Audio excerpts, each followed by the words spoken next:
நான் தேவனுடைய கரத்தில் இருக்கிறேனா? என்னை தேவன் பாதுகாத்து வைத்திருக்கிறாரா? என்னுடைய சூழ்நிலைமைகள் எவ்வாறு இருக்கிறது? நான் இன்னும் தேவனை எவ்வாறு தேட வேண்டும்?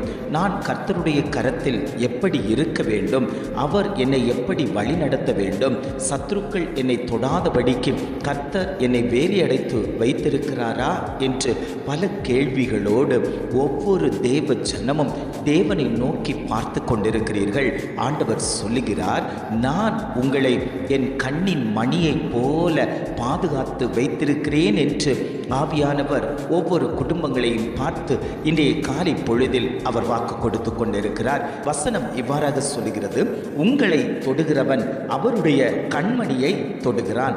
ஆண்டவர் குடும்பங்களை பார்த்து சொல்லுகிறார், உங்களை நான் என் கண்மணிக்குள் வைத்திருக்கிறேன், சத்ருவானவன் உங்களை தொட முடியாது என்று ஆண்டவர் குடும்பங்களை பார்த்து அவர் பேசிக் கொண்டிருக்கிறார்.